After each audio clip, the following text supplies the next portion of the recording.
Good evening, Pedro.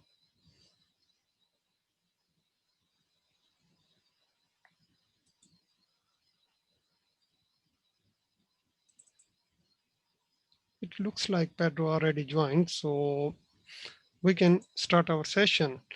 By any chance, can you confirm that? Can you see the screens? Sorry, the screen, the slides? Yes. Yes. Awesome. Yes. So before starting today's session, let's have a quick recap of yesterday's session. We started our discussion around integration management.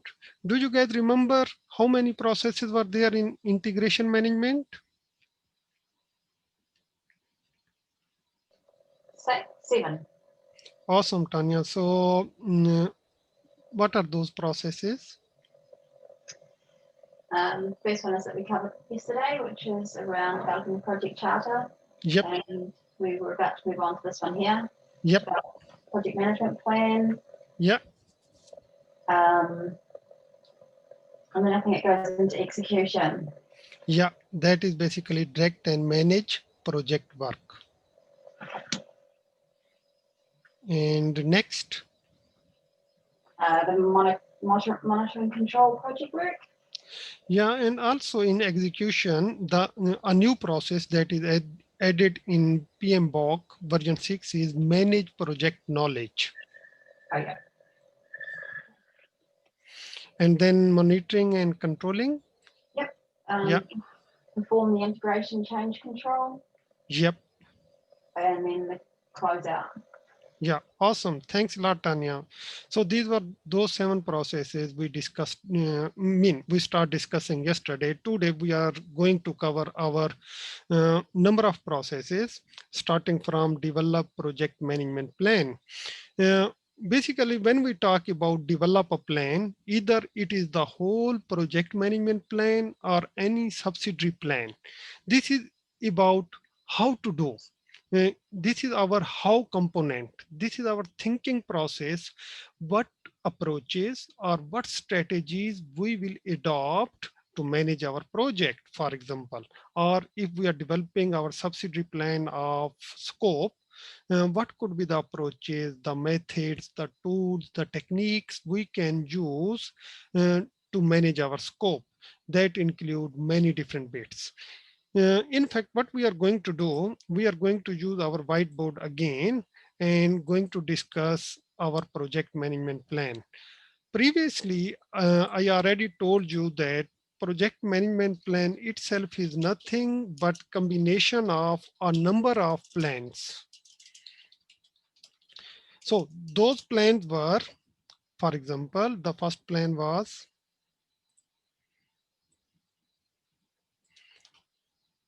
The scope. yes, scope management plan. Now, when we say scope management plan, in fact, we are talking about many different bits. Here we talk about when we manage the scope, what we are going to manage. It includes collecting requirements, how we will collect the requirements, what methods we will use to collect the requirements or elicit the requirements or gather the requirements. And once requirements are gathered, what other actions we perform on the requirements so that they can become useful requirements for our project and can become the part of our uh, project. Once requirements are gathered, and the next step we do is we call it define scope. And we normally define scope with the help of scope statement. Now, it's very important to understand that when we are developing our subsidiary plan of scope management, basically we are thinking or uh, we are we are discussing with each other that how we are going to collect requirements. We didn't start collecting requirements. We didn't start defining scope, but we are just thinking about the approach, about the methods, about the software tools that would be used or any analysis models that we are going to use on our requirements, so on and so forth. So not only we think about collecting requirements and defining scope, we also think about how to develop our work breakdown structure. That is very, very important artifact on any project. In fact, if you join a project that is already going on, the first thing you should look at is work breakdown structure. If work breakdown structure is developed or not. If it's not developed, you must develop project work breakdown structure before doing anything else. So we think about how to develop work breakdown structure. What method we will use? Either we are going to use a hierarchical chart, or we are going to make a list of our work packages. What we are going to do? Okay. Along with creating a work breakdown structure, we also think about few more things. For example, once our work breakdown structure is done, our scope is defined. Now we need to go for its approval, called scope approval. What's the process of scope approval? Who are the stakeholders who can approve our scope? And how to establish the scope baseline. We are going to talk about scope baseline soon.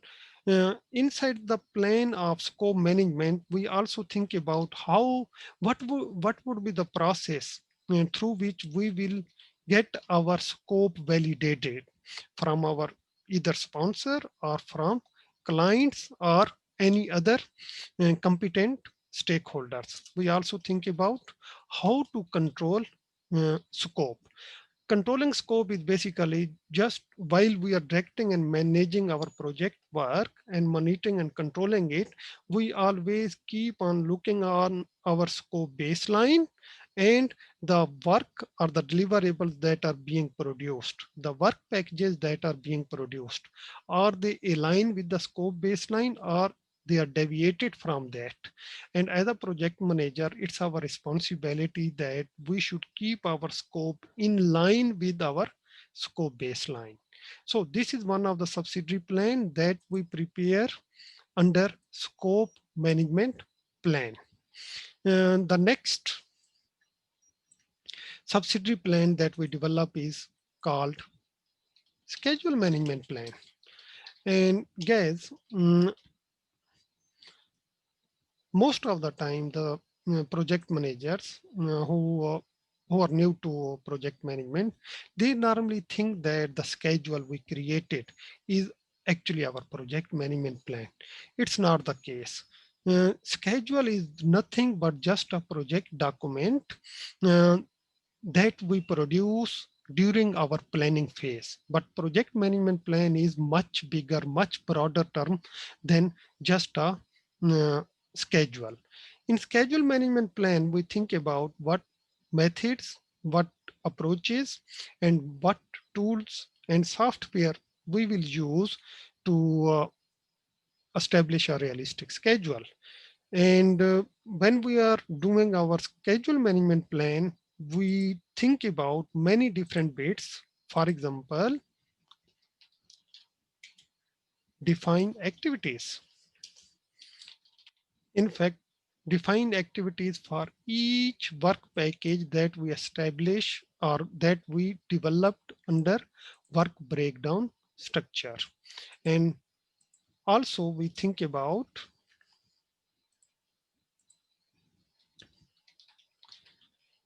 sequence activities based on their dependencies. We also determine or estimate duration for each activity, and then use many different tools and techniques, including critical path method, network diagram, resource optimization methods, schedule compression methods to develop a realistic schedule. Once our schedule is developed, basically it's nothing but our schedule baseline. Now, once schedule is developed and approved, the next process is control schedule. Mean whatever activities and their start and end dates are there in the schedule, they should be followed when we are doing the actual direct and manage project work. Then there comes our third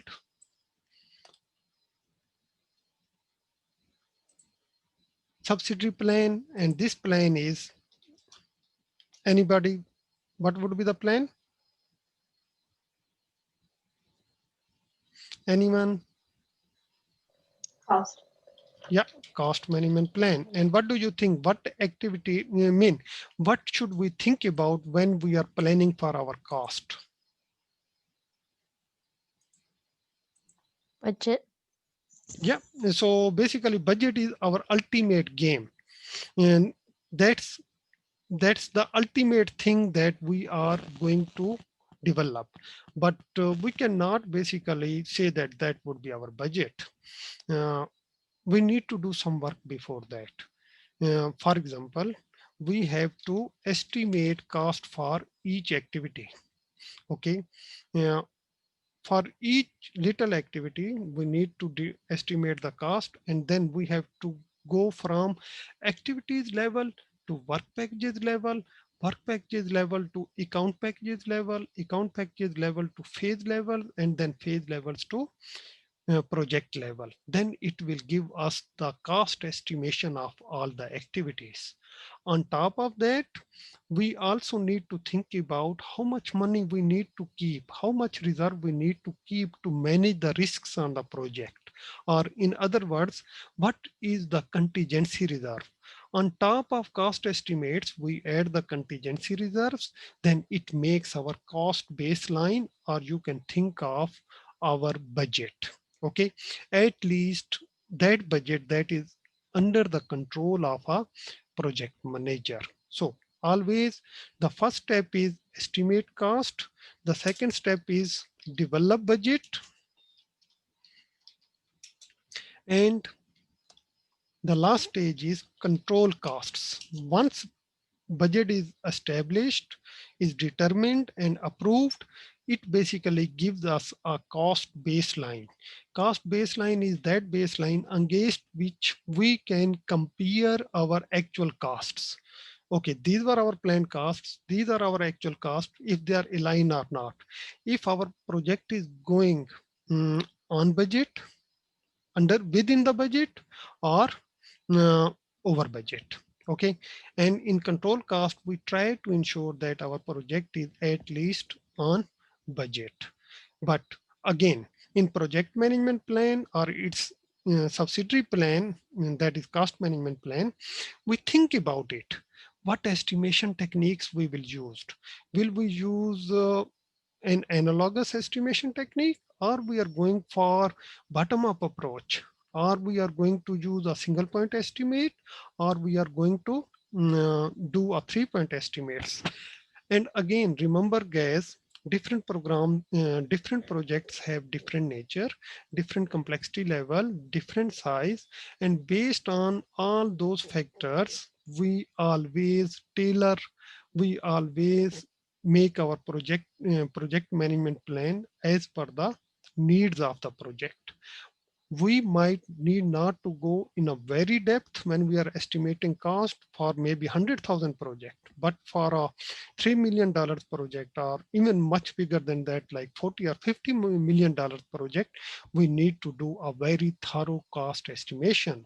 Just think about construction projects, infrastructure projects, where there are like budget of like hundred of millions of dollars. In that case, in fact, there are whole different companies, and their task is to basically write programs for schedules, or write programs for the cost estimation, so on, so forth.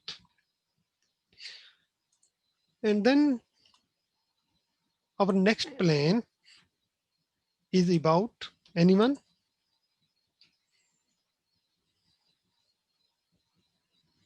Quality. Yes, quality management plan. When we say quality management plan, here basically we talk about how to assure quality or manage quality on our project, and how to control quality on our project. So two components I am going to talk about. Quality management, you can also think of quality assurance. Just a minute, I need to minimize this screen. Okay, quality assurance or quality management, and what tools we are going to use, what methods we are going to use, what measurement techniques we are going to use. All those bits we think in our quality management plan, and how to basically align the quality of our project with the quality requirements of our organization or maybe some regulatory authorities. So two components, quality assurance and quality control. Quality is the ultimate responsibility of project manager that he or she carries out with the help of quality department or the team members who come from the quality department. So these are those four processes. Now let's move to our um, fifth process. There is no particular sequence. In fact, our project management plan, though it is waterfall, because we are going to develop a very thorough plan before executing our project. But project management plans are not really waterfall. They are very iterative. They are very integrative. Okay. So we, while we are developing subsidiary plan, many times we have to go back and we have to update our already developed programs. So go back iterations always come there. Now, next thing is our next plan. Anybody? What could be the plan? Resource management. Fantastic. Yes, resource management plan. And here we think about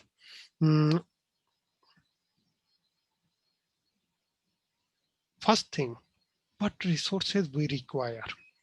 Okay, if we have like these 2000 activities to carry out to get like 80 work packages, for example, okay, how much resources we need and what are the resources we need. So the first thing is estimate the resources,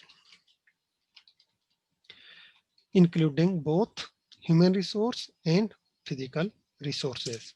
Once resources are estimated, the next step is how to get those resources.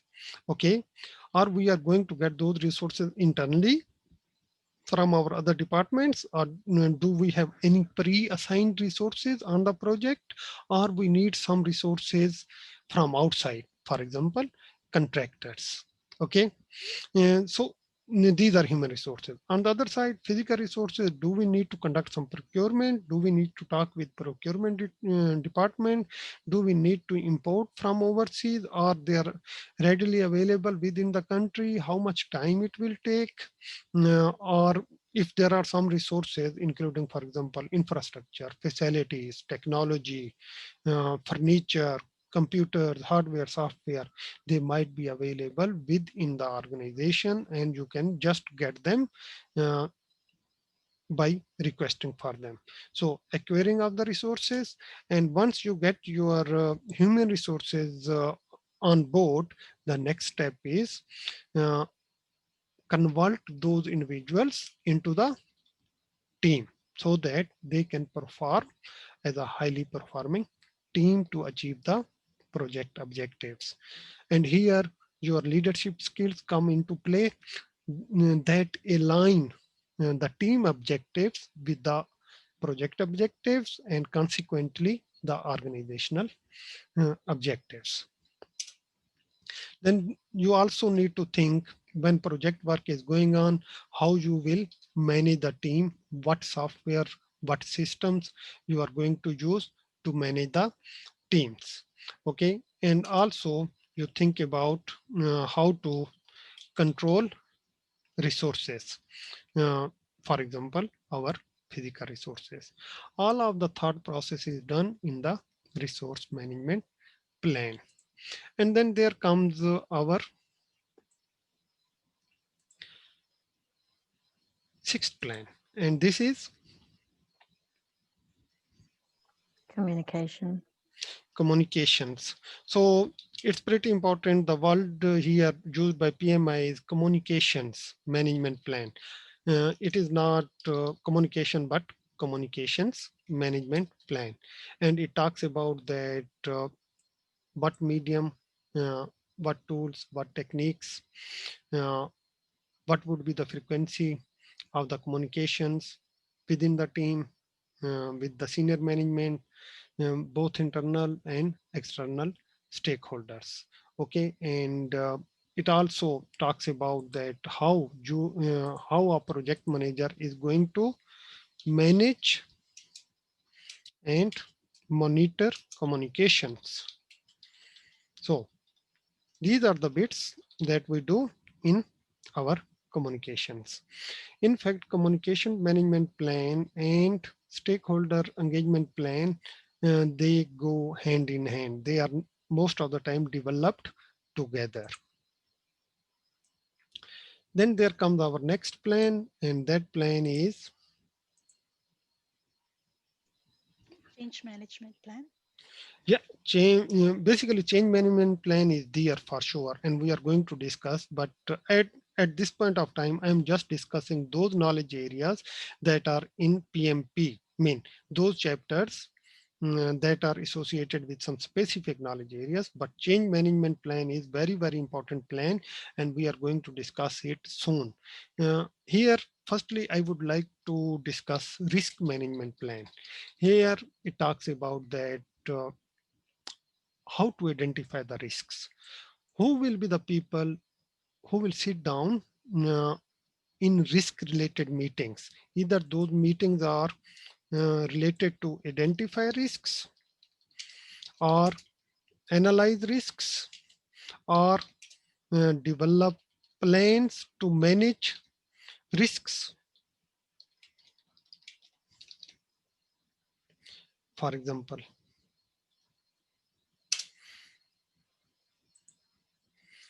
how we will monitor the risks and who will be the responsible people who will implement the risk plans that were established in uh, during risk planning. Okay, so all these activities are done while we are planning for our risk management. Then there comes our plan that is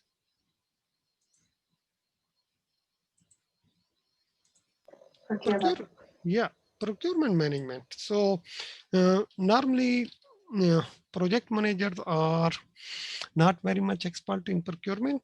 Uh, they really don't do procurement by themselves until organization is small or there is no centralized procurement department. Okay, uh, so there are few concepts, especially around agreements and contracts. Project managers feel difficult to understand, but as the project is the responsibility of the project manager, so it's very, very important that project managers should work together with the legal department or procurement department while developing procurement plan and procurement strategies. Okay, and when they are developing the plans and strategies, they think about uh, what are the procurement needs, how we are going to execute or conduct procurement, and once procurement is done, how we are going to control the procurement. For example, how to control the contractors to see that if he or she is working as per the requirement, as per the need or not, or especially as per the contract or not. And then there comes our next plan, that is stakeholder engagement plan. Mm, Normally, we develop stakeholder engagement plan once we identified our stakeholders. Until stakeholders are not identified, we really cannot develop stakeholder plan. Firstly, we identify the stakeholder and then analyze the stakeholders, their engagement level, their power level, their interest level, or their influence on the project. And then based on that, we develop a stakeholder plan. And under this plan, we just think that how to engage stakeholders and how to fulfill their requirements on this project. That basically comes under manage stakeholder engagement and their requirements, obviously, and then monitor stakeholder management.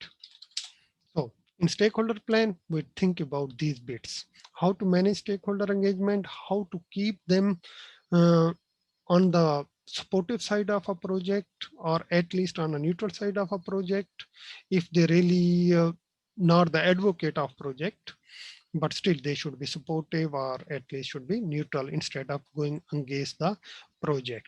And also keep an eye on the stakeholder engagement level, not only on the stakeholder engagement level, but also the level of their power on the project in terms of decision making and their interest in the project.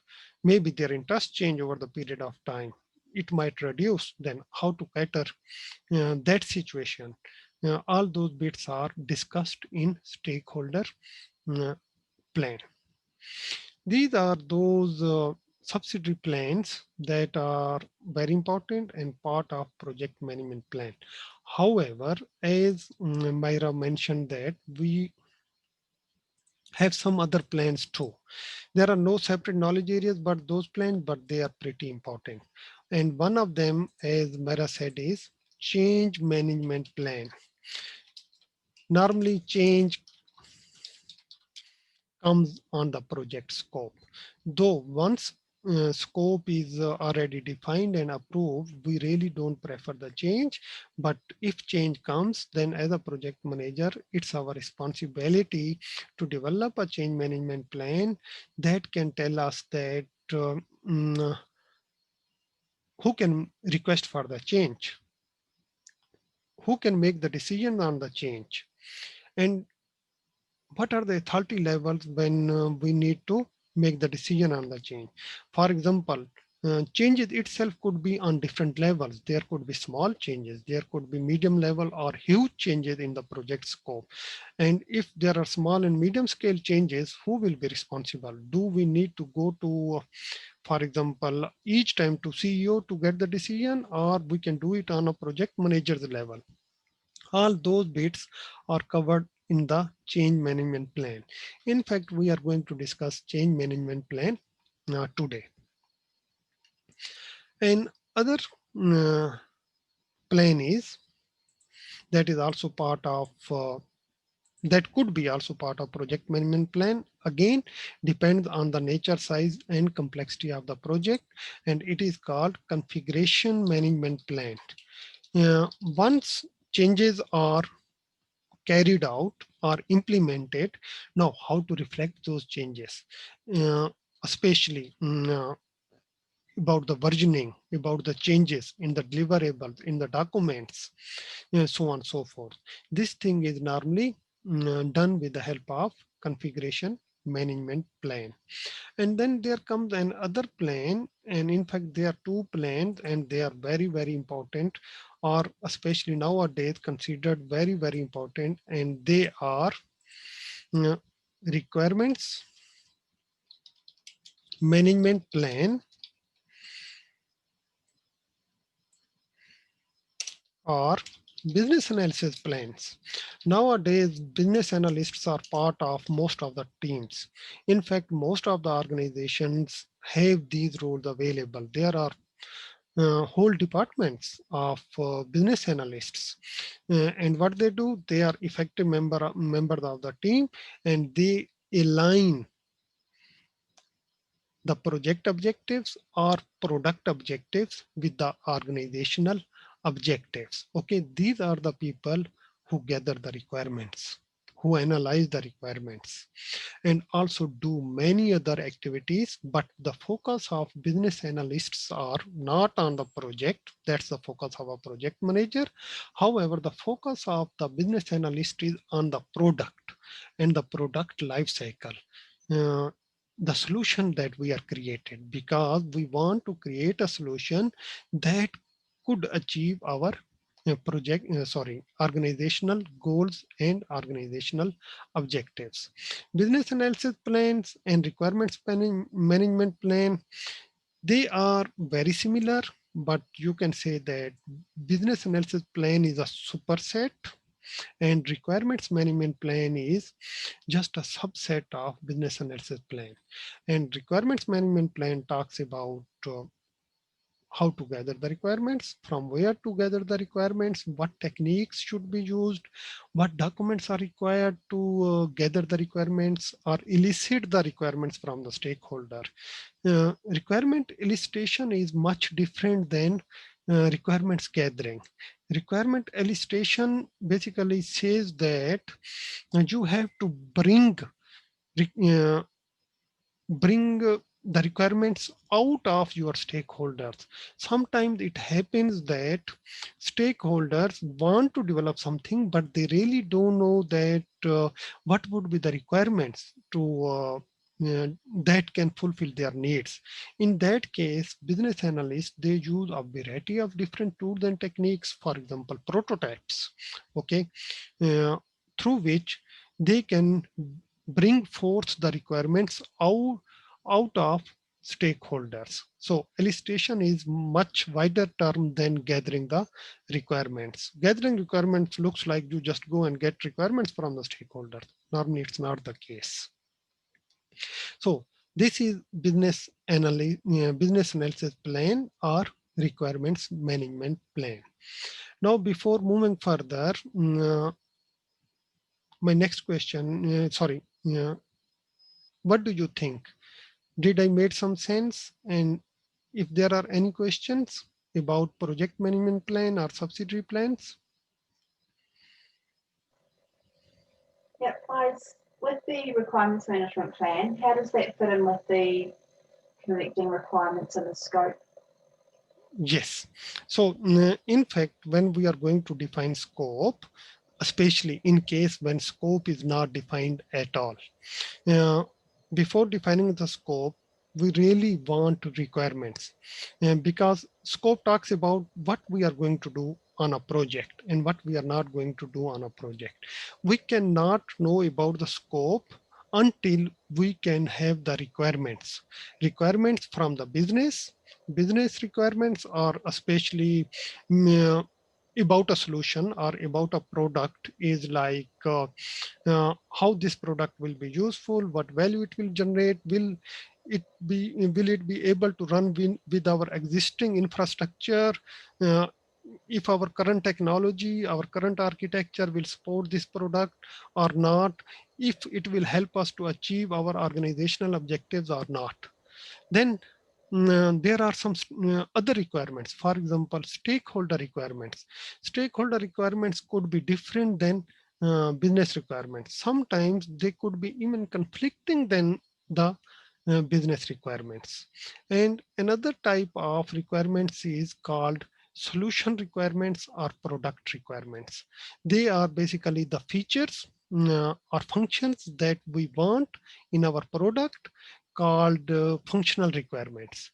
And on the other side, there are some requirements we want to see in our solutions that are called quality of service requirements or non-functional requirements. For example, NFRs, we call them NFRs. For example, the system should be robust, it should be speedy, there should, or normally we call them SLAs, service level agreements, in which we mention all those bits about the speed of a system, about robustness of a system, or throughput of the system, durability of the product, so on and so forth.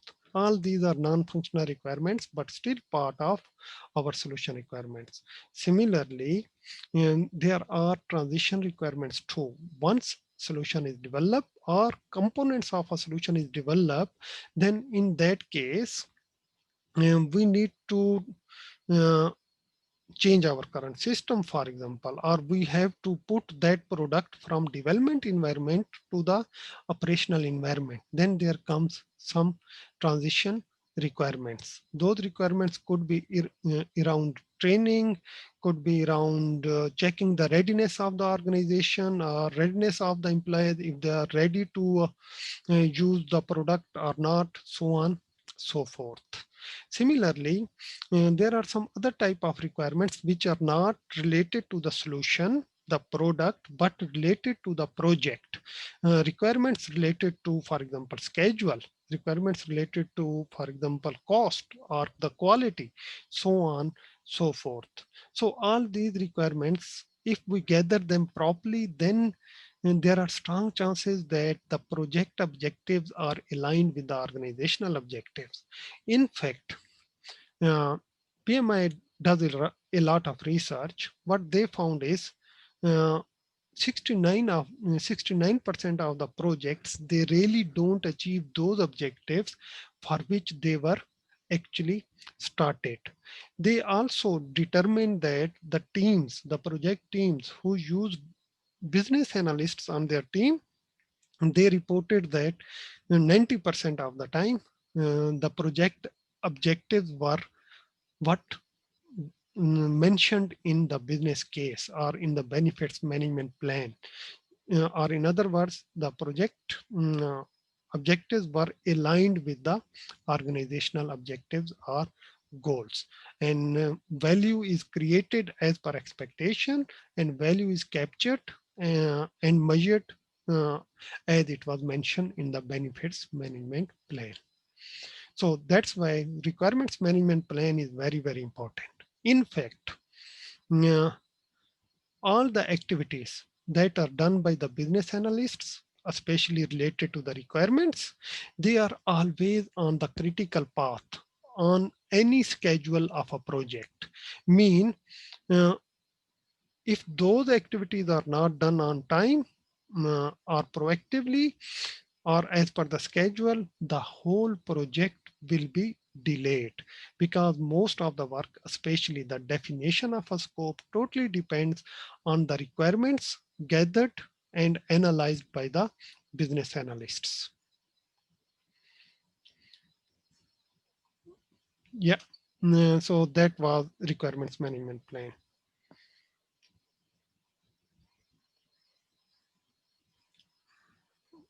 Did I make some sense, Grace? All good. Thanks, Yeah. guys. Thank you. So any other question, guys?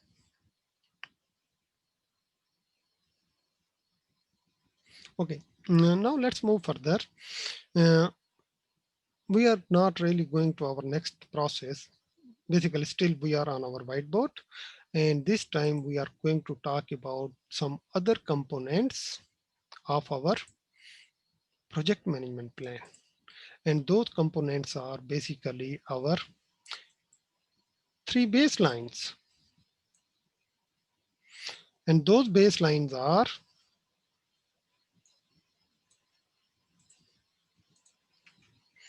scope baseline,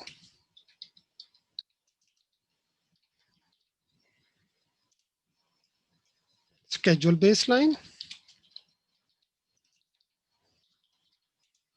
and our cost baseline. When we are developing our project management plan, we also develop scope, schedule, and cost baselines. These baselines are those our planned scope activity, planned scope outcomes or planned schedule or planned cost estimates that is normally go for the approval along with our project management plan. And these baselines are established and approved, and later if there comes any change, then that change must go through a formal change process that we are going to discuss today. And also there is another baseline that is basically integration of these 3 baselines.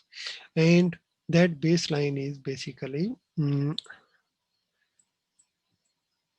combination of all these 3 baselines and is called performance measurement baseline.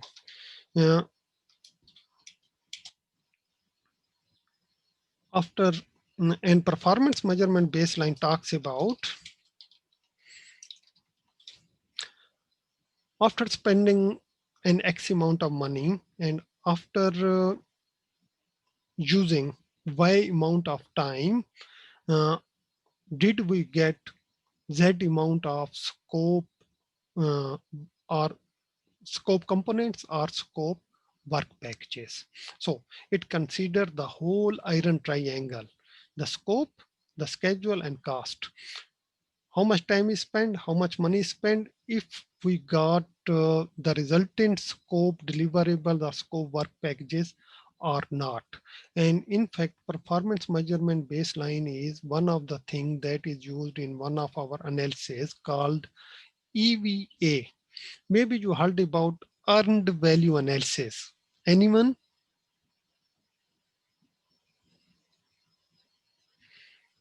If anyone heard about earned value analysis? Earned, yes. I was going to say only in those additional. Was that the stuff in the additional notes you? Earned value analysis is also given in the additional notes.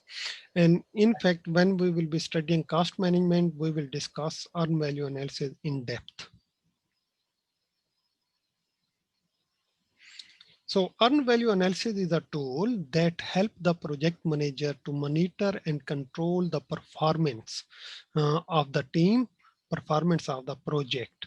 And earned value analysis used a baseline that is performance measurement baseline, and it is nothing but combination of or an integrated baseline of scope, schedule, and cost baselines.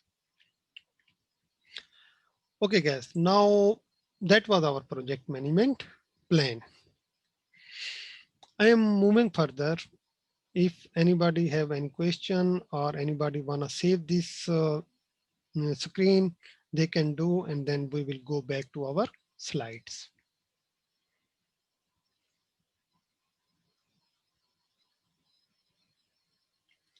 Okay, so now I'm going back to the slides.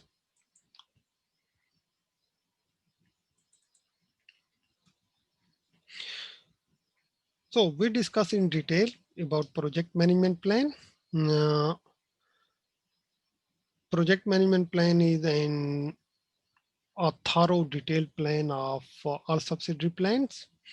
It also includes few more bits that are given in this slide.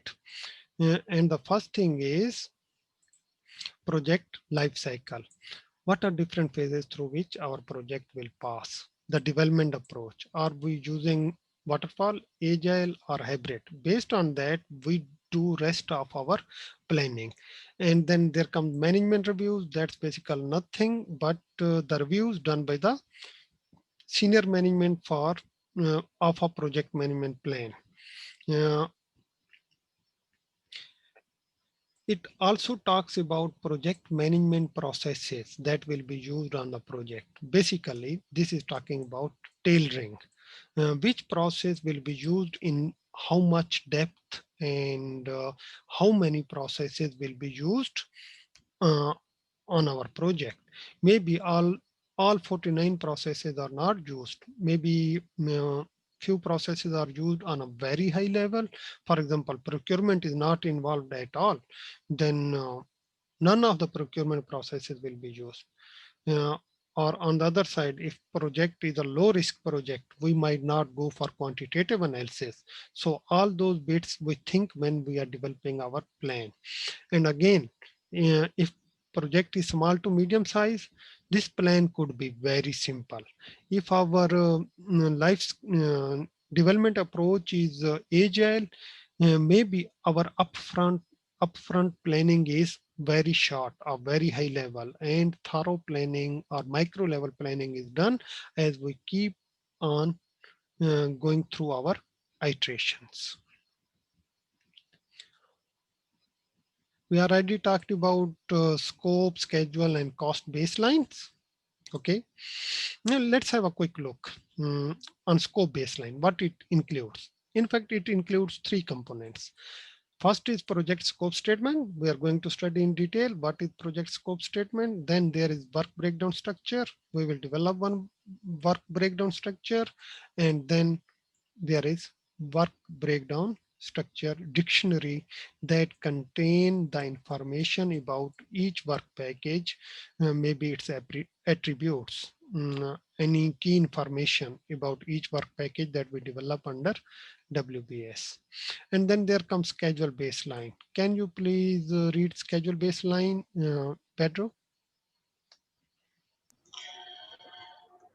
Schedule baseline is the agreed upon schedule, including start and stop dates for activities and scheduled milestones. Yeah, in fact, the schedule baseline is a realistic schedule that will contain the activities, their start and end dates, their overall duration, key milestones, uh, so on and so forth. And in fact, the whole integrated schedule starting from this point, from activity 1 till activity N.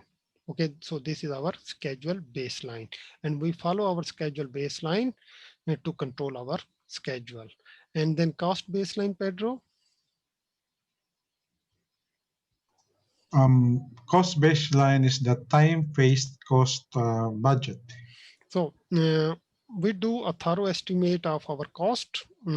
For example, we say that, okay, this is our project and this is the cost we are going to spend on it step by step. Okay, as we are keep on moving over the time, we are completing our scope elements and we are spending our dollars.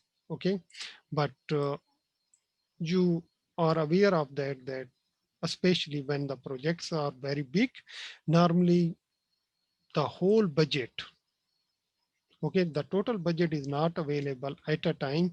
In fact, budget is available in phases. Okay, budget is released over the period of time. Okay, so that's why it is called time phased cost budget.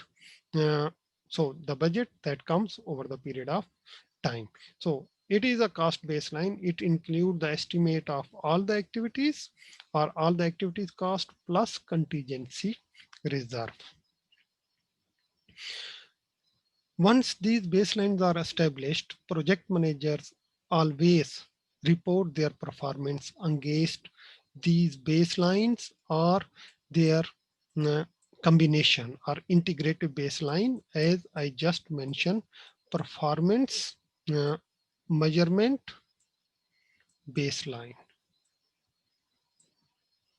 Any questions here?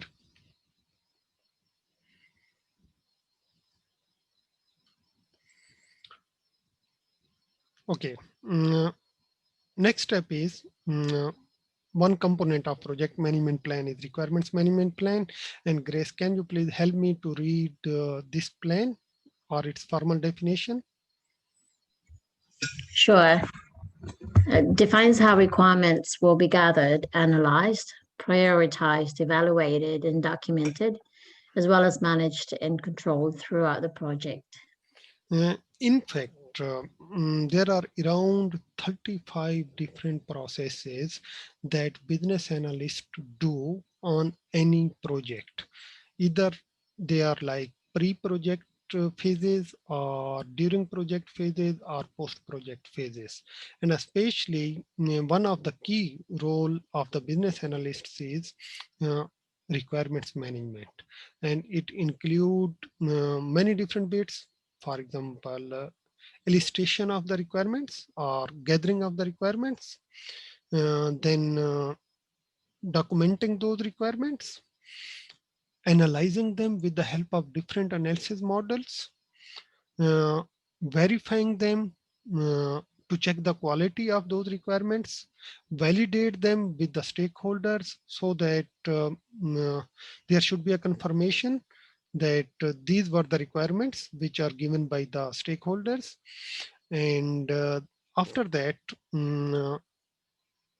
those requirements are also added with the acceptance criteria.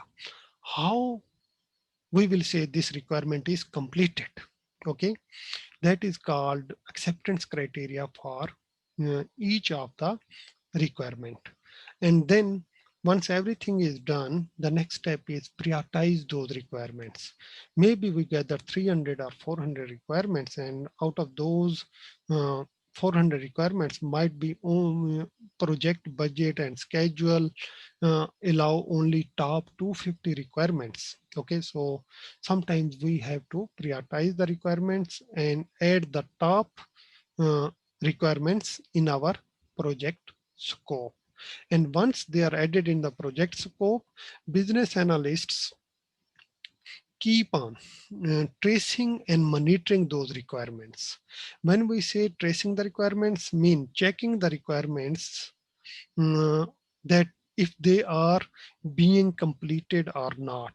Okay, we can do that tracing and monitoring with the help of traceability metrics. This is a discussion out of the topic.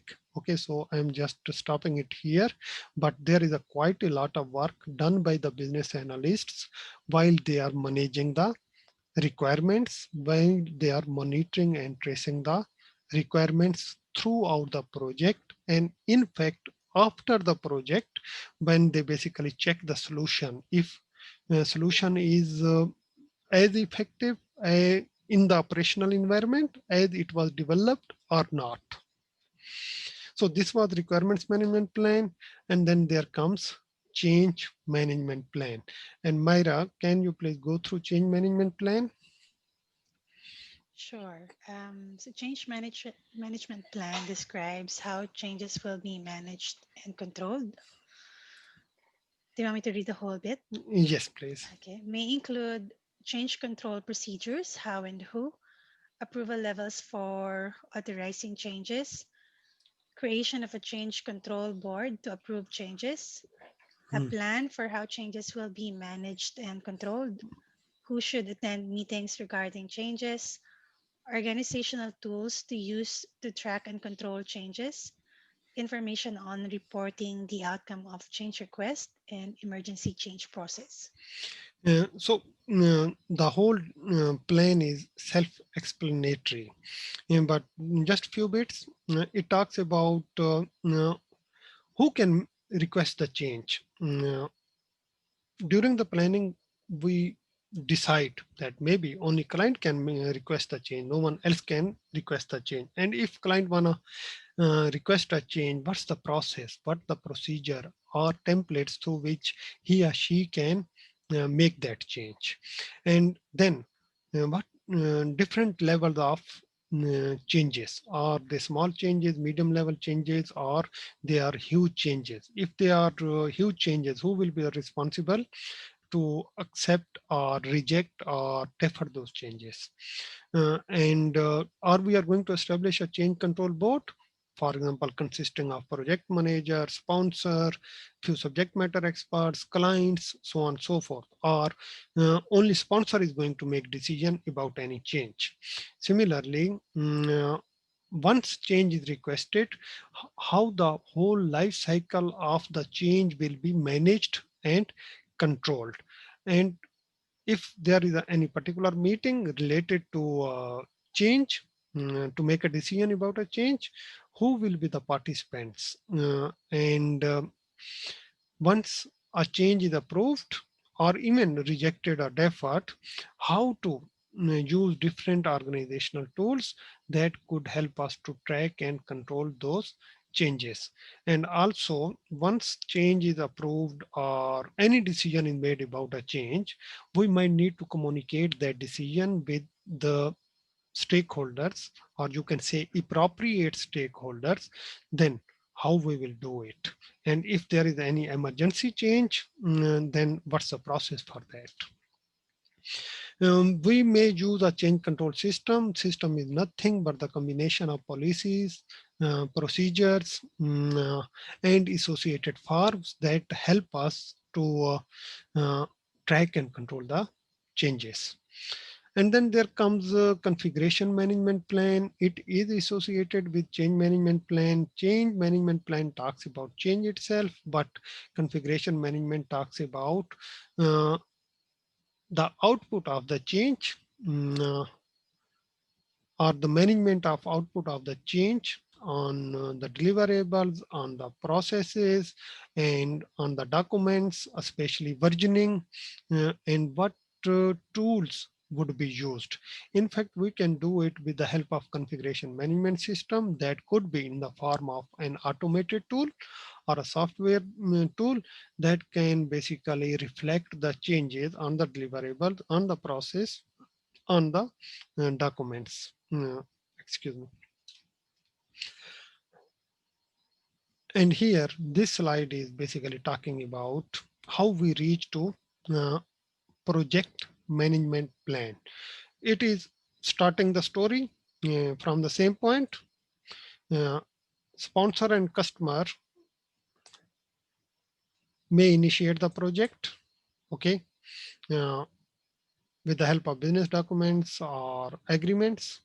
While considering EFs and OPAs, project manager, after identifying the stakeholders, support the sponsor to develop the project charter. And once project charter is developed, then project manager is responsible to do a thorough planning or developing a thorough project management plan. Any question about this process or workflow?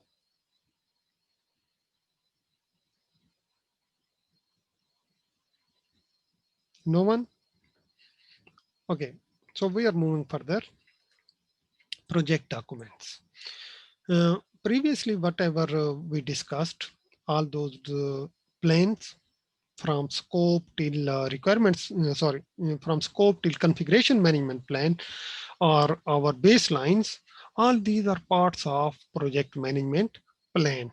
However, there could be many different documents that are normally produced on any given project. And again, it depends from project to project what would be the different documents. But project documents and project management plan, these are two different artifacts. That's one thing we need to remember.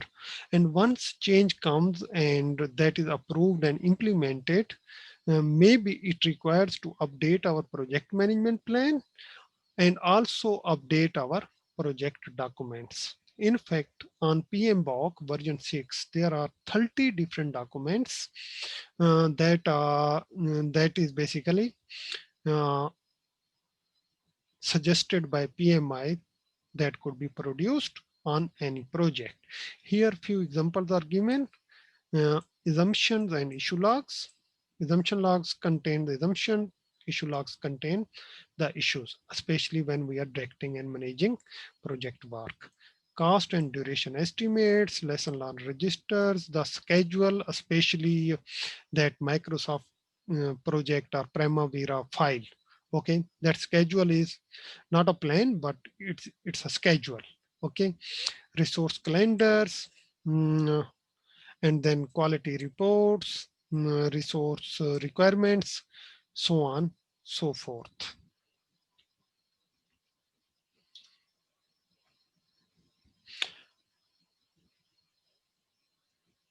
Before starting our project, the plan should be approved by the sponsor, and there should be a good buy-in by our project team and other key stakeholders about our plan.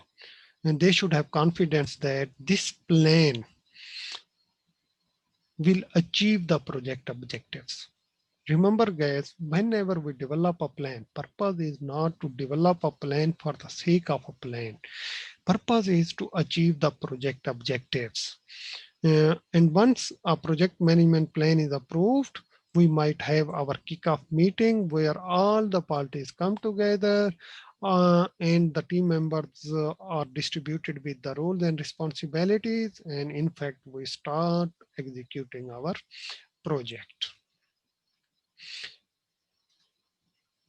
Then there comes our third process, and this is direct and manage project work. This is day-to-day activities done by a project manager. They could be done by looking at our schedule, okay, because all the activities are defined in our schedule, or even it could be given in our work authorization system. That could be an automated system where each day project manager comes and see that what activities need to be done today, who are the people responsible, and keep an eye on previous work executed. Okay. Can anybody help me to read through this slide? Grace, please.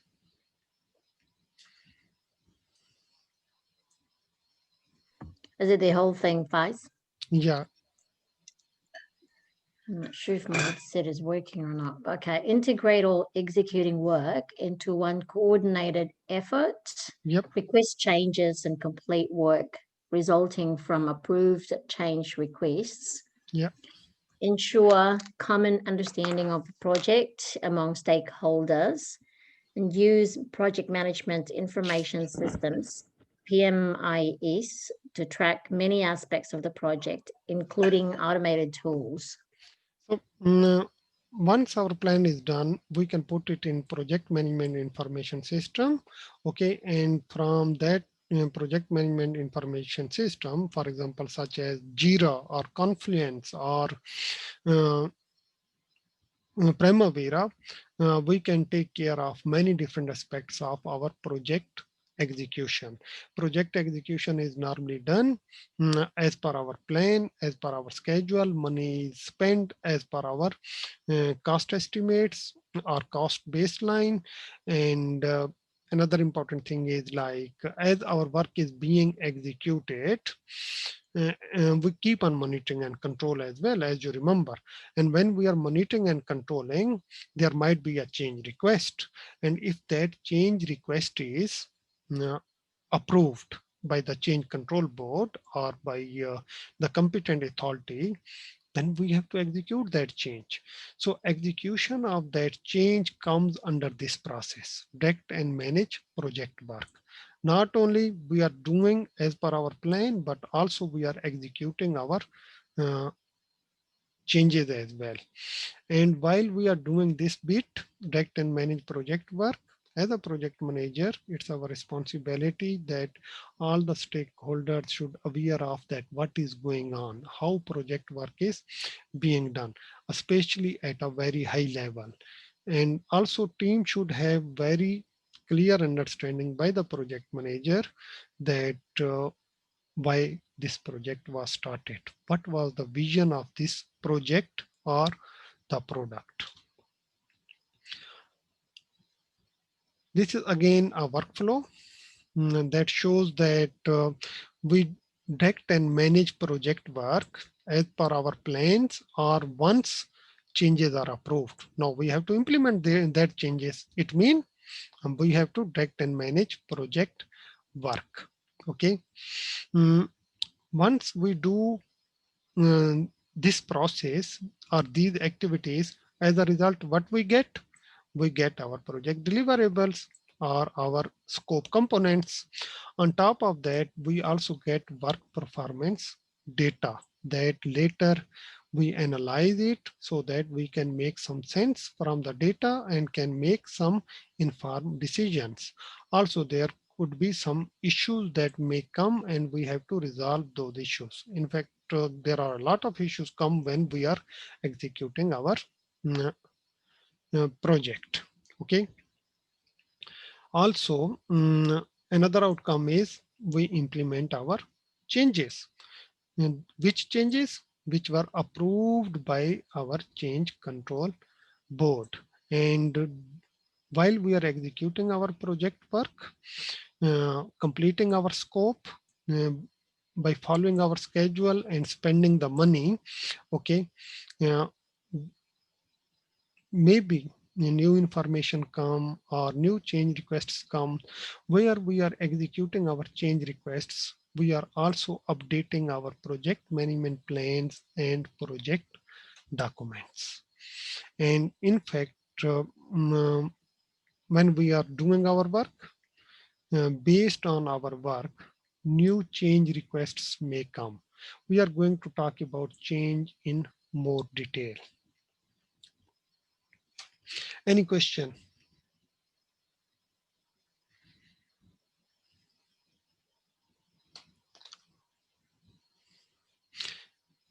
This is our fourth process. It's a new process. It comes under executing process group. It is about managing project knowledge, including project data and project related information.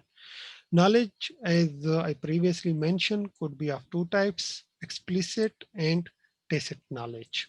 Explicit knowledge is a fact-based knowledge that could be communicated through words and samples, mean we can express that knowledge very easily.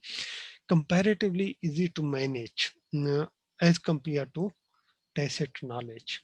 The tools and techniques to manage explicit knowledge could be different than tools and techniques to manage tacit knowledge. Okay, and this type of knowledge is basically our self-belief, our emotions, our experience, our know-how of doing things that is difficult to express. We can do our work properly, but we might not be able to explain it to the other people. Okay, uh, this thing comes only with experience. That knowledge, that skill comes with the experience. The tools that are used to share tacit knowledge is normally different than to manage explicit knowledge. And in fact, our agile methods, their techniques, they are helpful to basically manage tacit knowledge and uh, share tacit knowledge among other team members.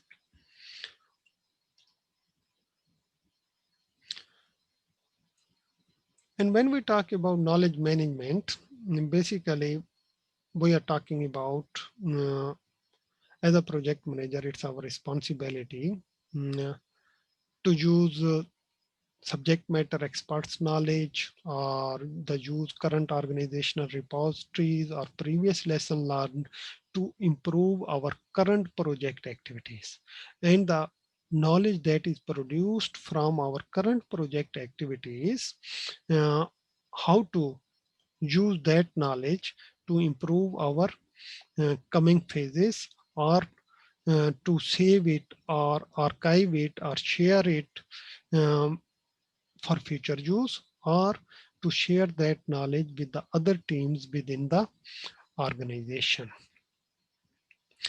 Uh, so knowledge is just one bit. On the other thing, there is a lot of information that is produced when we do some data analysis. Data is produced as a result of our direct and managed project activities. That data could be in the form of project deliverables, progress reports, status reports, cost baseline, so on and so forth. Once that data is produced, it is normally a very raw data, just numbers. Okay, how to extract right information from it? Then for that sake, we do variety of different data analysis techniques. Anybody can share different any type of data analysis technique?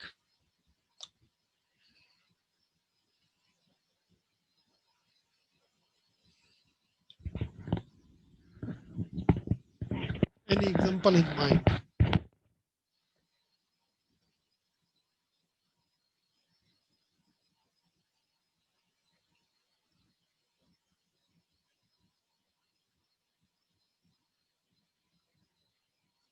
Any type of software tool that is used for the data analysis? In our case, wise, we don't really necessarily use a software Yeah, or not compulsory. Yeah, yes, true, true. yeah. So I can't think of anything, at least at this stage. Though it totally depends what type of data is produced. Okay, analysis techniques are based on that data. Okay, however, the techniques could be, one of the technique name is for example root cause analysis. Okay, root cause analysis is done to identify the cause of any root based on the data, and that root cause analysis could be of many different types. Maybe few of you already used some root cause analysis techniques. One of them is fishbone diagram. Anybody used fishbone diagram? Yeah. Yeah. Thanks, Yes, Tanya. I So fishbone diagram is one of the method. Another method is, we call it 5 whys. Anybody used 5 whys? Yeah. Awesome. Tanya, would you like to comment more on 5 whys, how we do it? Sure. It's really just about asking why 5 times on a particular issue that you've got, and each answer or each response that you get, you ask why again on that response that you gain, until such time as you get to the cause where you can take meaningful action on. Yeah, fully agreed. So basically, if you ask 5 times why, it's not compulsory to use word why all the times. Okay. Meaning is, keep on asking questions based on the answer provided by the stakeholder. Okay. Once you ask questions 5 times, then you reach to the root cause of that problem. This is an established technique. Similarly, another technique is interrelationship diagram. Anybody use this technique?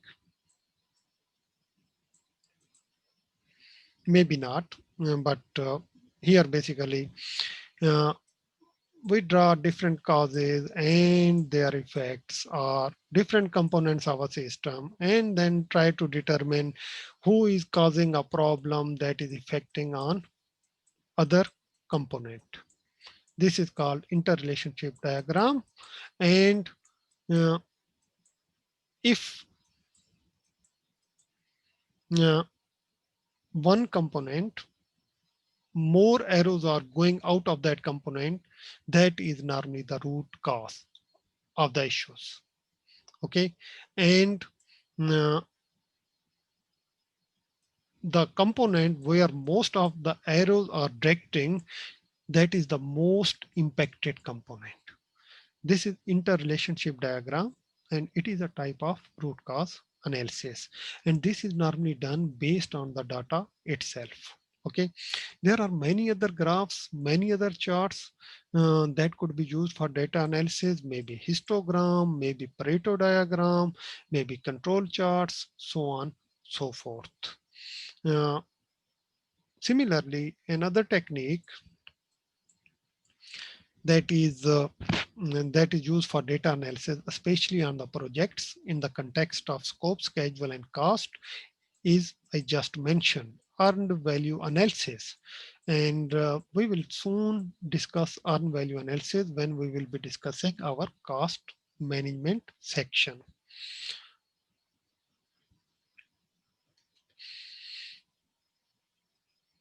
Any questions about analysis techniques? Or anyone want to share any other analysis technique?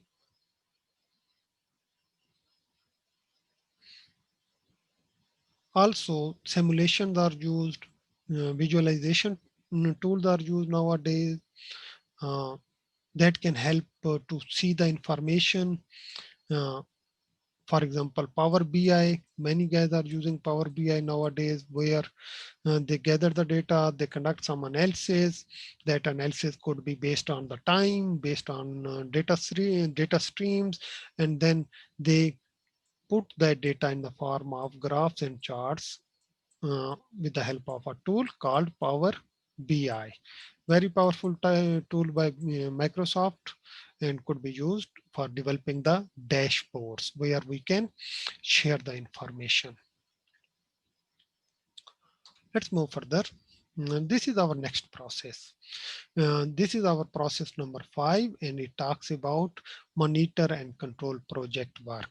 Here, basically, what we do is, as a project manager, we keep an eye on our baselines and track them and see that if our work packages are following our scope baselines or not. If work package 1 needs to be completed in first week by spending, for example, $5,000, if it is done or not. If it is not done, how much it is done? Is it 70% done or 90% done? So all those bits are related to monitoring and controlling project work. In fact, this particular process, it project manager normally uh, does this work throughout the life cycle of a project from start or initiation till end.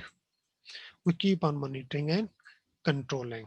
When we are monitoring and controlling, it's always good that we should have a system level or a holistic view where we are not just looking on one component, for example, scope, but we are looking on many different, in fact, all the components associated with that project. That could be cost, schedule, quality, risks, so on, so forth. So a holistic view will help us to monitor and control our project work very well. Uh, when we are monitoring and controlling our project work, we also think about if there is a change comes, uh, how to carry out that change. But it's more important to understand the change itself. Change could be corrective actions, could be preventive actions, could be defect repair. Okay. Uh, when we are monitoring and controlling our project work, if we find out, okay, uh, that if we are mm, if we don't do some corrective actions on any bit of our project, then there are chances that our future project performance might deviate from the project management plan or our baselines. So you can think of that we are mm, doing the project and we are assuring the quality, and that quality assurance result in some corrective actions, and that corrective actions may require a change in our current work. Similarly, preventive actions, this is a proactive approach, and normally preventive actions are taken in advance so that our work that we are doing should not deviate from our performance measurement baselines. Preventive actions are much more recommended because if we will not take the preventive actions and don't make the change as we observed, and there are chances that our deliverables are defective. If our deliverables are defective, it means it's a scrap, it's a rework. And if there is no proper quality assurance and quality control is done, there are strong chances that our sponsors or our clients would not accept this work, and we have to do the work again. And we have to make changes, we have to do the rework, uh, and it will cost a lot of time and money. Uh, It's always highly recommended that defects should be captured as early as possible uh, in the in the project phase. Otherwise, what would happen? We have to uh, spend a lot of money, a lot of budget. For example, if uh, this is our project, sorry, one deliverable. Okay, if we identify gap here, only this much time and resources are wasted. Okay, and we can say, okay, we stopped here and we took preventive measures and did some correction and started again. Our loss is only this bit. Okay, however, if uh, defect is captured here, it means that this much time has already been wasted, this much resources already been wasted, and our loss is much bigger, and we have to start again. Okay, so it's highly recommended that we should take as a part of monitoring and control project work activities, we should keep on doing preventive actions and corrective actions so that we can avoid defects as much as possible. As a result of those corrective measures or actions or preventive measures or defects which are found, we may have to change, or client requested a change after formal approval of the scope. In that case, the responsibility of a project manager is to perform integrated change control. This is process 6. Integrated change control talks about once there is a change request that could be because of quality issues or from the client. What we have to do, we have to, as a project manager, we have to see that change is made as per change control procedure or not. If it is made through proper change control procedure, he or she needs to assess that change and see what could be the impact of that change on the scope, on the schedule, on the quality, on the risks. Maybe new risks are produced as a result of that change. Or what are the communications or approval requirements from the stakeholder about this new change. So he or she needs to do a thorough assessment of the change before bringing it to the change control board. Then here the project manager presents that change to the change control board that may accept the change, may reject it, or defer it. If change is accepted, the role of project manager is implement the change in an integrated fashion. When I say implement the change in an integrated fashion, it means that if we are doing another work package, we need to update our scope, we need to update our schedule, we need to update our cost, we need to communicate that change with different stakeholders. We have to look at that change in the perspective of risks. Maybe this change brings some risks. Maybe this change reduce some risks. When we have to update our stakeholder risk register. Similarly, the change may require some procurement. All those bits are basically the things a project manager should consider, and this is called integrated change implementation. Okay, if change is rejected, still it's a responsibility of project manager to put this rejected change and its status in the change log. Change, for example, change 3 is rejected for the sake of record or for later use. Similarly, if a change is deferred, it should go to change log, deferred, and maybe it could be implemented at later stage. So all these are the responsibilities of the project manager. Change control board, we already talked about it. Normally, this type of body is a formal body.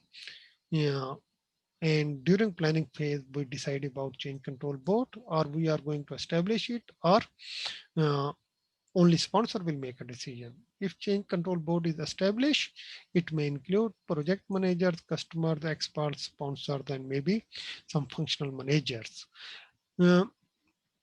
Guys, when you do the project, do you have any type of change control board who make the decision about changes? We have change management team. Yep. Some clients would have their own change management team Yeah. as well, and we've got our change requests department. Yeah. So there are some main specialized departments who do all those bits on the projects, isn't it? Yeah. So what they do is they review, analyze the change requests, and then based on their analysis, they may approve, defer, or reject that change. Here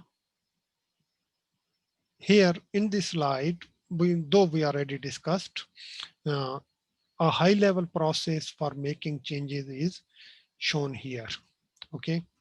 Uh, that basically talk about once change will come, you have to evaluate its impact and you will find out how can you implement the change and what would be the impact of that change implementation, and you need to get its approval. Once it's approved, you need to communicate the change with the customers and get their buy-in. But this thing is at a high level. However, in integrated change control, the detailed process is, firstly, we try to prevent changes are inevitable. So we cannot say that changes won't come, but what we do when we are implementing our changes, not only we implement the change, but also try to identify and prevent the root causes of that change so that defects shouldn't come again. Okay, so that's very important. If we get time, we should go for the root cause and uh, confirm that root cause is identified and the issue is resolved. We really don't want, in fact, in exams, there in PMP exam or CAPM exam, there could be some questions where they may ask that what is the next action you need to take. For example, if this is first action, the next action could be identify the need for a change. Firstly, we try to minimize the root causes, but still if change comes, then we see that if change is required or not. If change is required, what would be the impact of change and on which knowledge area, cost, quality, or resources. And once we do our thorough analysis, then we can go for change requests. And if changes are either approved, deferred, or rejected, we have to perform integrated change control. And I already mentioned to you, integrated change control means implement the change in such a way that in an integrated way, so that all different knowledge areas, all different sides or aspects of our projects, uh, they could reflect the impact of that change. And it also includes the updates in the project management plan and project documents and baseline. In fact, baselines are part of project management plan. And also when a change comes, maybe we have to communicate the change with the stakeholders so that their expectations should be clear after that change. Okay. And then there comes the last process of today. That is close a project or a phase, or even I would like to write down a contract. We do variety of different activities in this process. Those activities related to delivering the scope, are deliverables to the sponsor or operations team or the client, and closing down all the contracts, paying all the invoices, and confirming that project is completed on schedule, the deliverables are of quality, and they are accepted by the customer. You You may need to write the final report of the project that may include the lesson learned. And also you need to manage the knowledge that is produced as a result of that project by indexing and archiving all the project records, data, information, and knowledge. So all these activities are done on a on our last process of integration management, that is close project or phase. Any questions so far?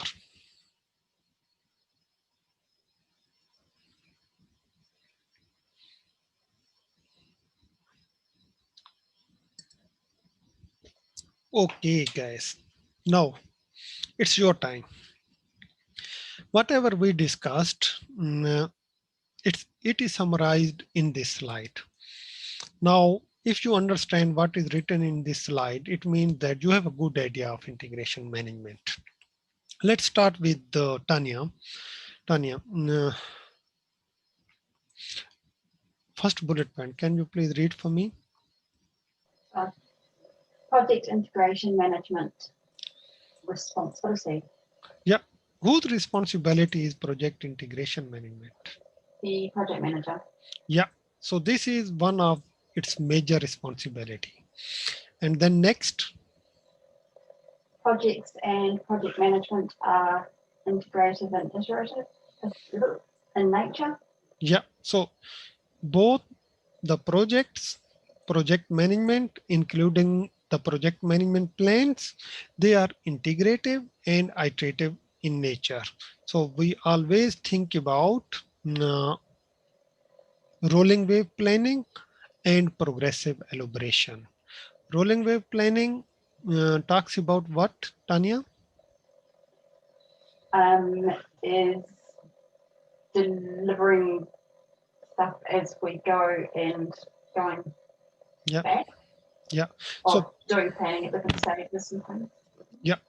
So do planning for near future phases in more detail and later phases at a high level. And once more and more information is available, we keep on elaborating our plan in more detail. And then there comes third point. Again, this is a bullet point. It talks about that a project should be completed on due dates. Okay.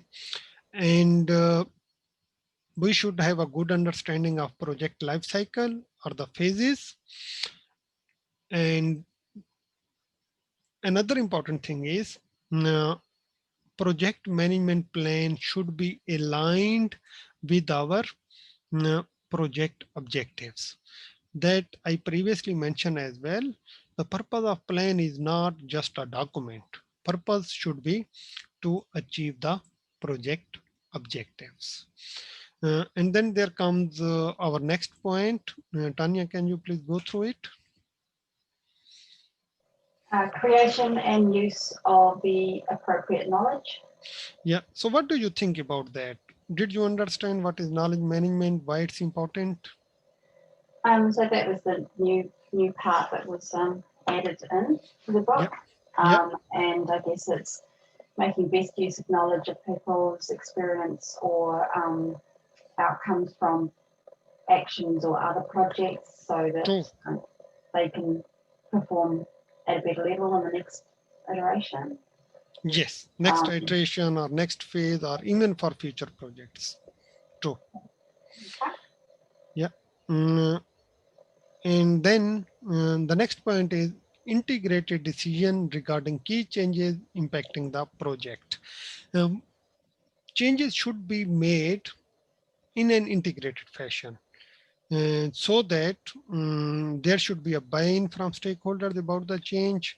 There should be a proper process, and we can clearly see that what is the impact of implementing a change on all different components of a project.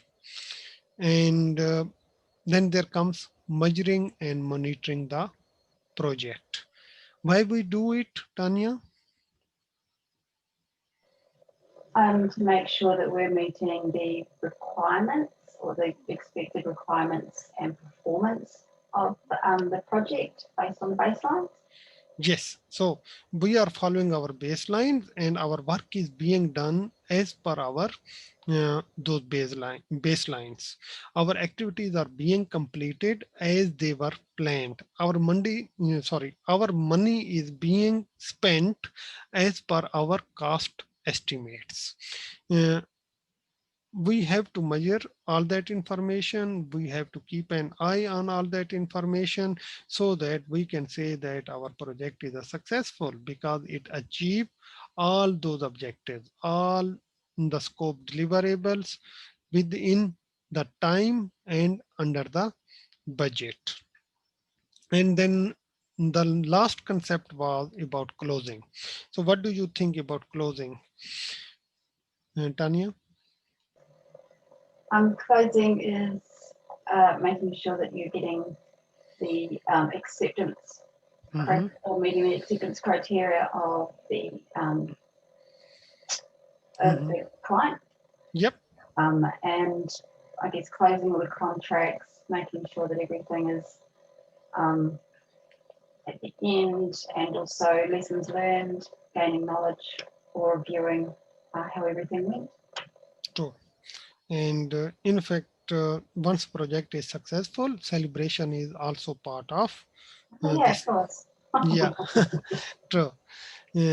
Because like you really want your team, if there comes the next project, they should be happy to work with you. And sometimes even you can conduct some surveys and feedbacks from the customers about their experience while working with your team.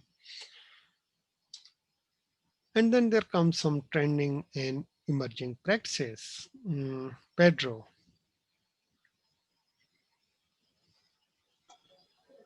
Yes, the trends and emerging practices, the use of automated tools. Any examples of automated tools, Pedro?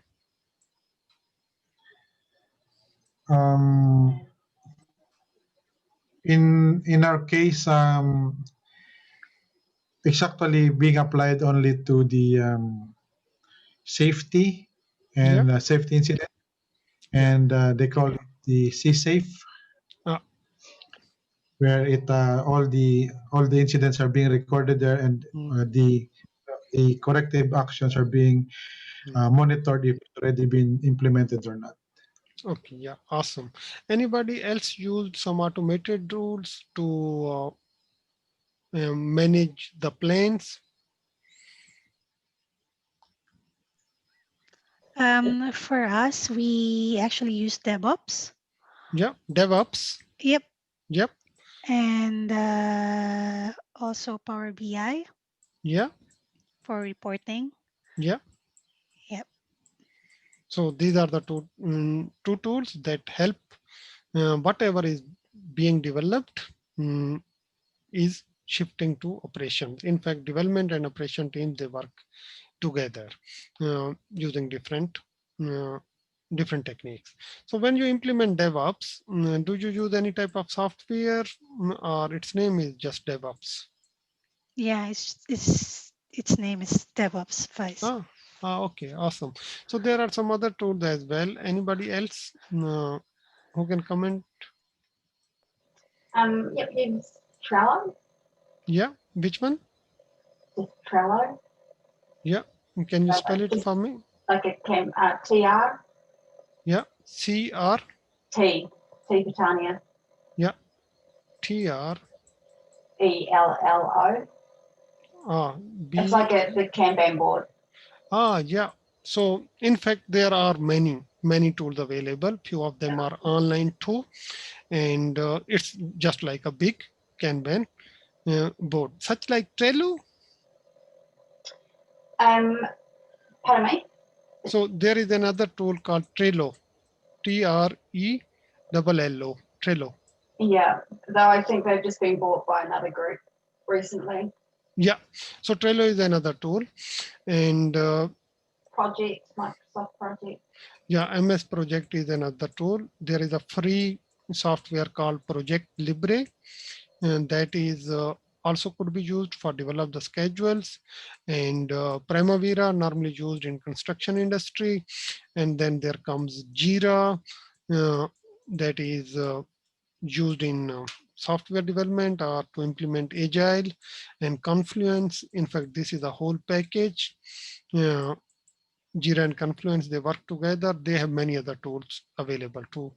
And then there is a communication tool available, for example, Slack. And nowadays, many other tools are there. Monday.com, so on and so forth. So automated tools are always there, but they have their own advantages and disadvantages. Any comment? What could be the disadvantages of automated tools?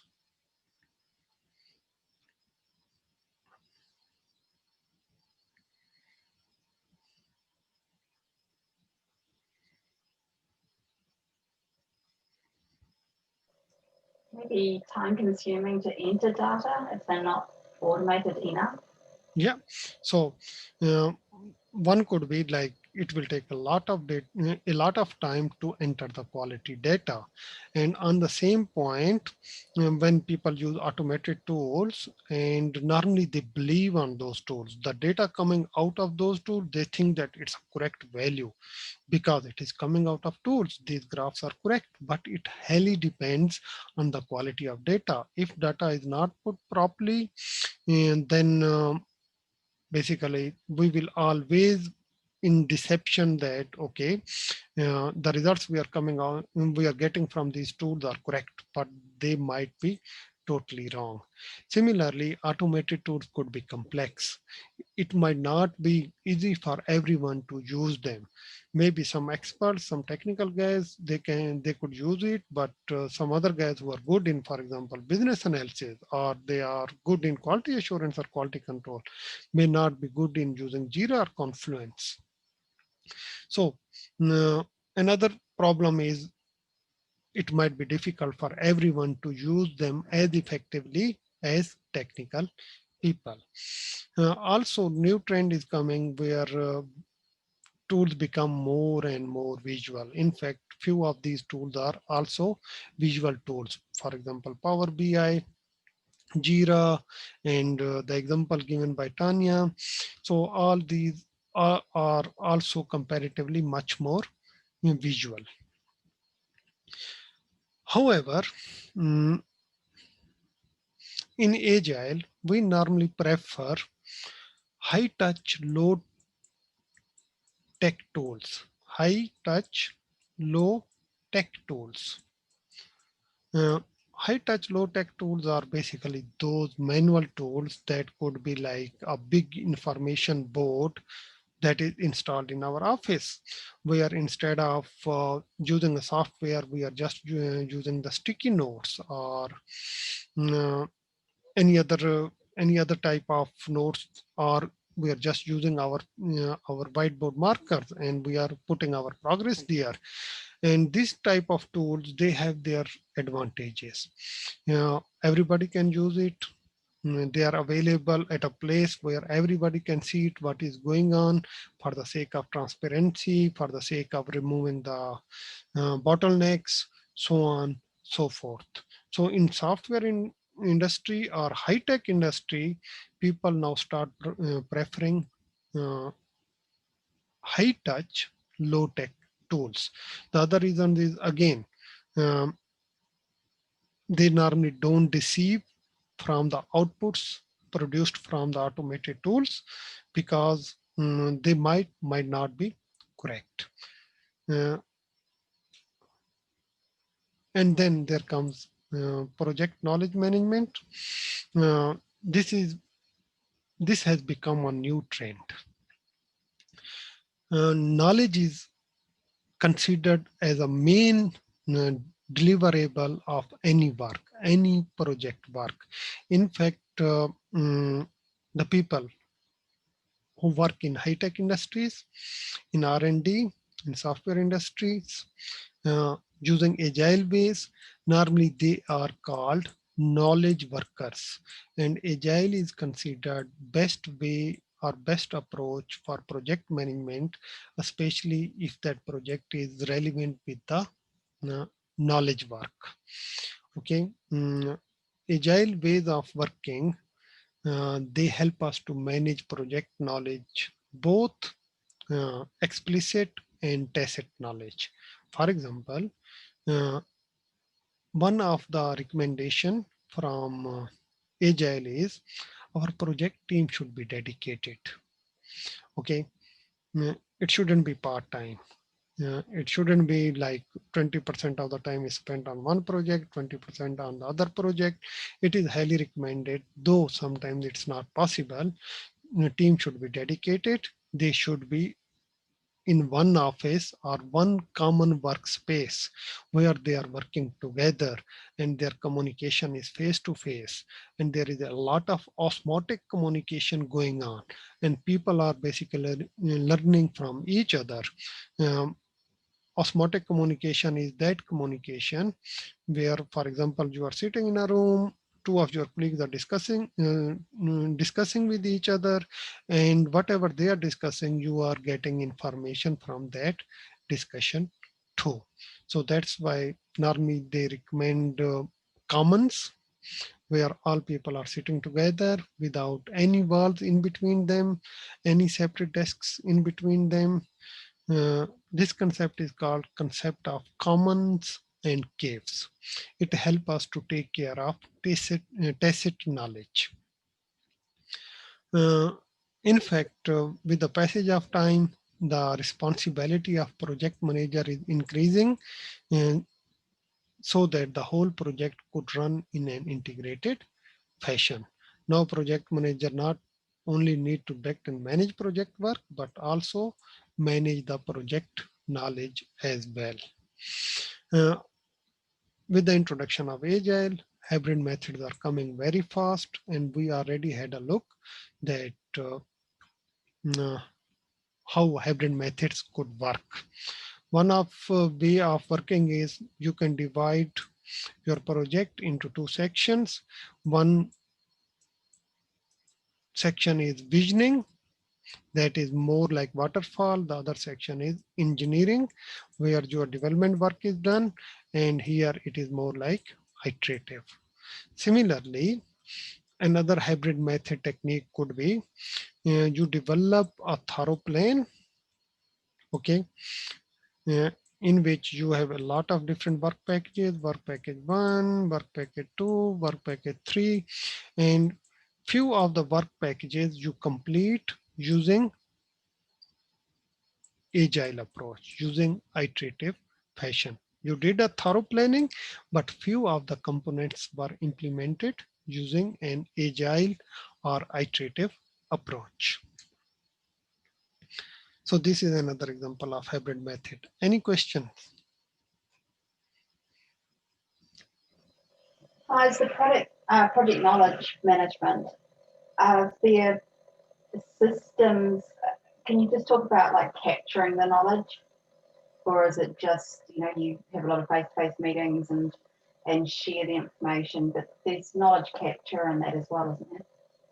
Yeah, so it is like the when we talk about knowledge management, we basically think about as a holistic level. We should think about all different type of components in knowledge management. It is not only data information or reports or knowledge itself, but how to use previous knowledge to improve our current projects.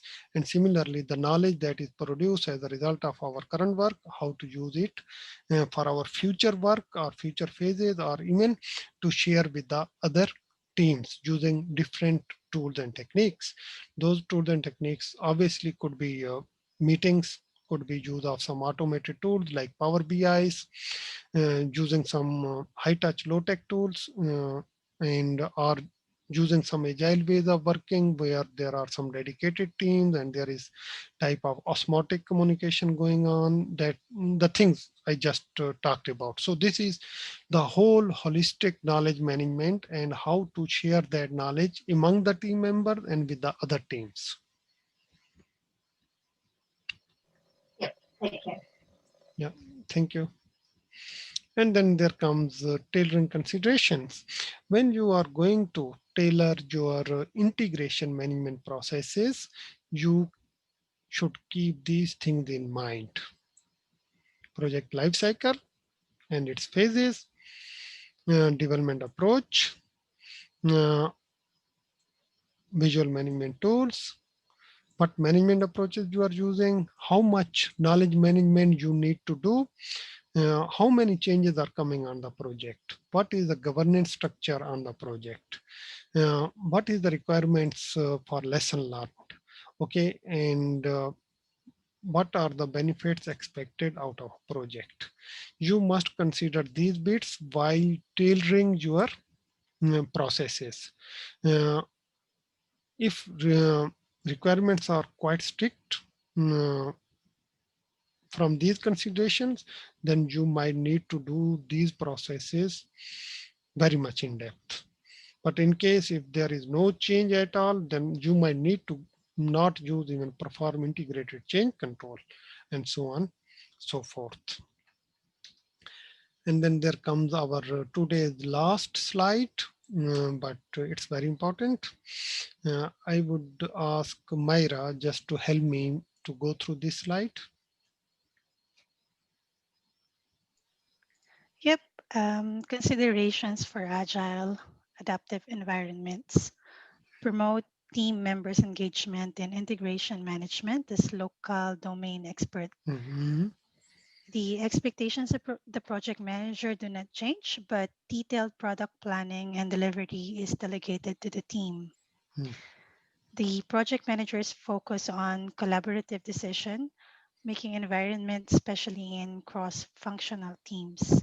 Mm. Project manager ensure the team has the ability to respond to changes. So when you think about integration management in an agile environment, normally the teams, as we just discussed previously, they are involved in the project management.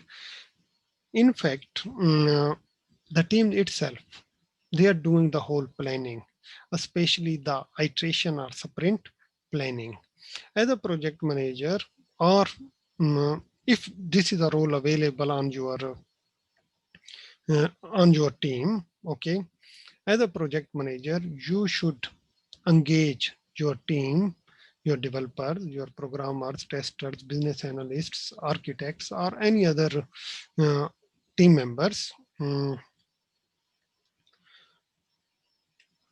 to basically help you in planning as a local domain expert. For example, a plumber can tell you that how much time it will require to do a particular plumbing work and what would be the estimated cost. Similarly, the design engineer can talk about how much time it will take for the design, so on and so forth. And especially on agile project, the teams, they decide that how much time each activity, each task, each user story, each requirement, each work package will take. The whole planning and delivery is delegated to the team. So the teams are self-directed, self-organized, self-managed. Also, uh, responsibility also lies with the project team. In fact, on Agile, project manager roles are not common anymore. And you already know that there are 3 different type of roles. Do you remember those roles? Yep. Yeah. Product owner, Mm-hmm. Scrum Master, and developers.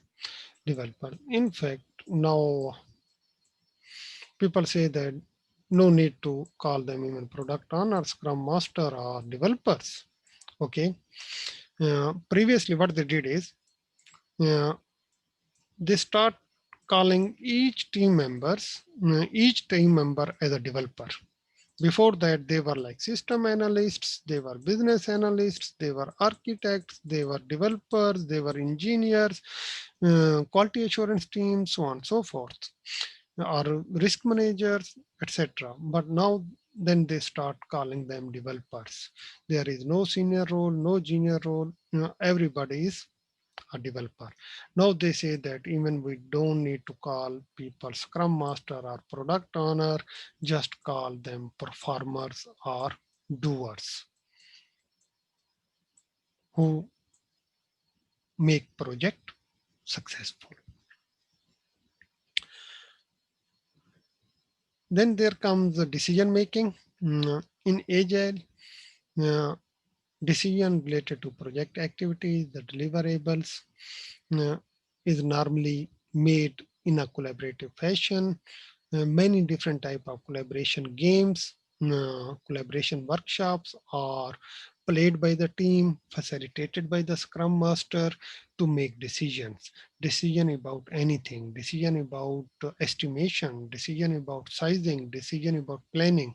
Everything is done in a collaborative fashion. And also project manager, if there is any role. In fact, there is no role of project manager, but still few organizations who are newly adopting the newly adopting the agile, still there are project managers. And basically the project manager role is combination of type of scrum master and product owner role. Okay, but he or she really doesn't direct and manage work. That's important thing. The direction and management of the work is done by the team itself. However, if there is a role for the project manager, then in that case, he should or she should enable the team to respond to the changes. Respond to the changes by making their mindset that changes may come, and we always welcome those changes on our projects. So that's basically consideration for agile or adaptive environment related to integration management. Any questions?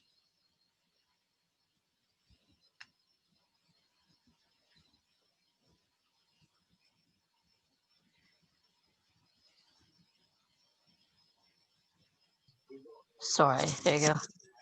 No, just I know we've run out of time, Faiz, but I just Yes. noticed, but not on this slide, but on the previous slide about the closing, project closure. Yes. I just noticed that billing hasn't really been mentioned. Sorry? Billing is not mentioned as a key concept during an activity, basically during a phase out or a project closure. Is it not something that usually in the real project management world, an activity of the project manager or a task of a project manager? Which activity? Sorry, I totally missed it. Sorry. Sorry. I wasn't probably clear. Sorry. Is it better now? Yeah. Oh, great. Sorry about that. I know that we've run out of, we don't have much time, but my question really there, just during the project closure, I just noticed that billing is not so much of like an activity or a task of a project manager. So in the real project management world, I've done a very few projects only, but in our case, we do a lot of billing towards the end of it. Yes. So is that actually not so much of a task or an activity of a project manager? So basically, it totally depends what type of like procurement system or procurement department is there in your organization. If it is centralized one, normally the billing and clearing the invoices is with that centralized procurement department or legal department, and it is automatic. However, if organization is small, then in that case, there could be some type of distributed procurement process. Mean each project manager is responsible for the procurement and later managing the clients. For example, in that particular case, project managers is responsible to confirming that contractor has completed its work on time or not, if milestones are achieved by the contractor or not, if all the deliverables are given or not, and after that he or she normally signs on the contractor invoice, and legal or accounts department, they pay for it. Yeah, okay, okay.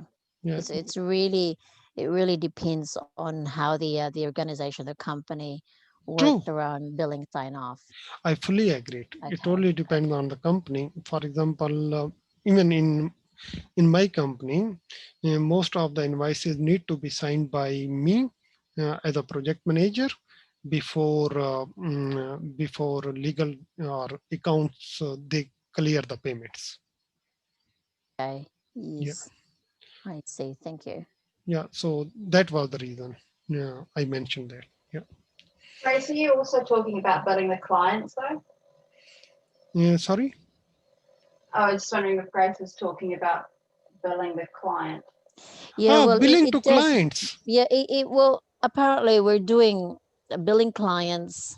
That's of billing clients, because you know you've done that, and then we're also going to clear up the invoices for our vendors, Yeah. and obviously, yeah, the project costs or the project management costs for PM hours, but that will be part of the billing clients anyway. Yeah, True. that's towards. Yeah, thanks for that, Tanya. But that's towards the end of the project. True. I fully agree. Yeah. So And that, again, the PM has got sort of responsibility around that. true, I agree. Right. And Okay. Grace, in fact, here I want to mention one point, though we are short of time. Project manager could be from client side, could be from the supplier side. Okay, so it totally depends on which side a project manager is working. And based on that, then there are responsibilities. If you are on, for example, on the supplier side, in that case you have to clear that client's billing, and you have to go for that client billing things. I fully agree. It depends. It highly depends. Okay, thanks for that. Yeah. Okay. Yeah. Thank you, everyone. Thank you. Thanks, Faiz. Thanks all. Good Thank night. you. Good Bye. night. Good night. See you tomorrow. Bye. Bye.